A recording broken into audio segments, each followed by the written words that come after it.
करने के लिए पेच आपका कहाँ फंस रहा है। यहाँ पर देखिए कि सवाल दिया हुआ है कि सिंडी ने 15 सेब और 12 संतरे खरीदे और खरीद के लिए 447 रुपये का भुगतान किया। ठीक है, नीचे दिए गए कथनों में से कौन सा कथन पिछले कथन में दी गई जानकारी से असंगत है। असंगत बोले तो यहाँ पर इनकंसिस्टेंट है। ठीक है, तो सवाल में जो ये जो टर्म है इसी को आप नहीं समझ पा रहे, इसलिए आपको दिक्कत आ रहा है। चलिए यहाँ पर हम समझते हैं। तो इनकंसिस्टेंट का मतलब क्या होता है कि आपके पास देखिए कि दो इक्वेशन दे रखा है।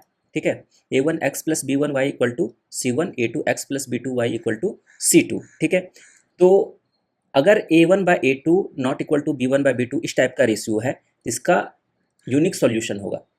ठीक है, यूनिक सॉल्यूशन कहने का मतलब है कि जिसका एक सॉल्यूशन होगा। ठीक है, अद्वितीय हल होगा।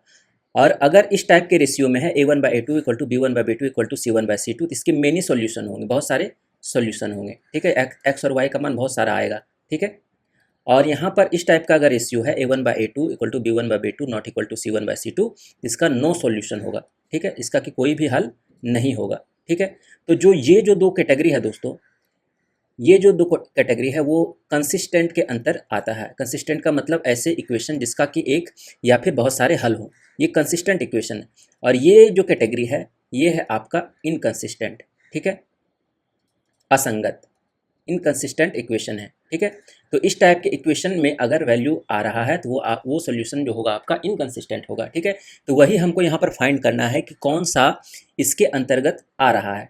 तो यहाँ पर हम सेब का मान लेते हैं, प्राइस है ए और संतरे का ओ लेके चलते हैं। तो यहाँ पर देखिए कि मेरा इक्वेशन क्या बन रहा है, 15a प्लस 12o का दाम आपको दे रखा है 447। ठीक है, अब पहला कंडीशन हमारा क्या है, 25a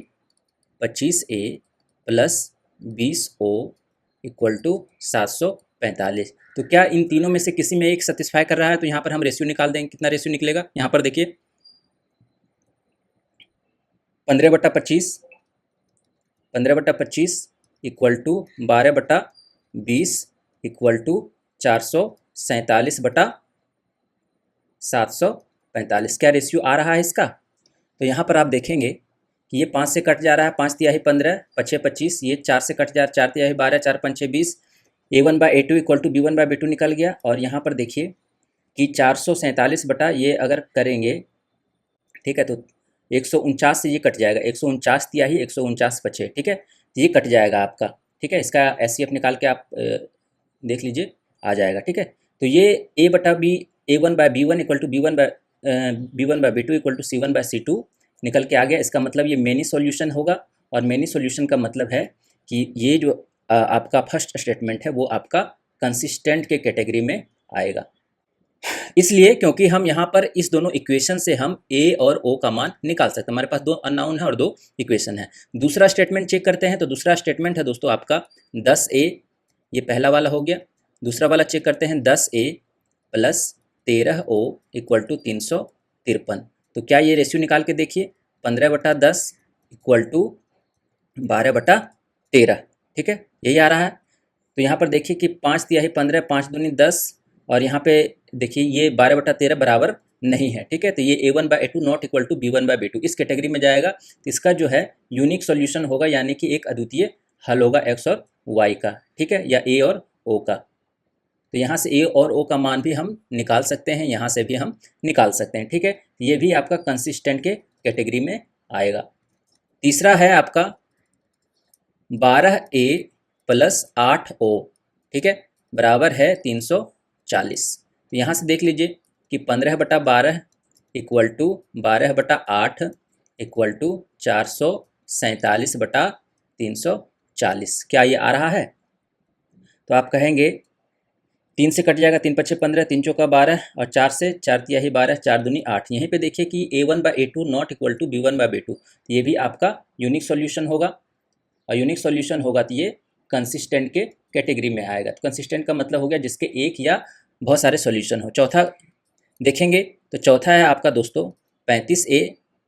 ठीक है, 35a प्लस 28o, और ये आपका है 1029 के बराबर में। तो यहाँ पर हम रेशियो निकाल के देखेंगे तो कितना रेशियो आ रहा है, 15/35, 15/35 इक्वल टू 12/28 इक्वल टू 447/1029।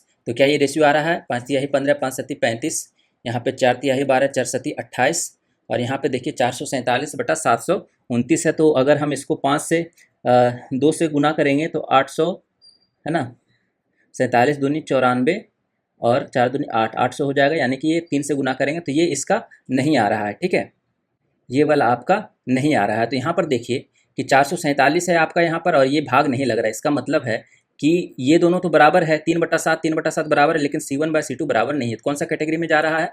तो इनकंसिस्टेंट की कैटेगरी में जा रहा है, जिसका कि नो सॉल्यूशन है। तो नो सॉल्यूशन है, इसका मतलब है कि ये आपका इनकंसिस्टेंट होगा, ठीक है। तो कंसिस्टेंट होगा यानी कि असंगत होगा। तो ये इसके पीछे का जो कंसेप्ट है यही है, ठीक है। अगर आप इसको लॉजिकली भी सॉल्व करना चाहते हैं तो वो भी आप यहाँ पर कर सकते हैं, ठीक है। इसका और इसका रेशियो निकाल के आप देखें कौन सा रेशियो यहाँ पर मैच कर रहा है, कौन सा इनकंसिस्टेंट है, ठीक है। तो इस टाइप के सवाल में ये ध्यान रखें कि ये pair of system of linear equation का सवाल है। तो अगर कोई डाउट हो तो कमेंट में ज़रूर पूछें।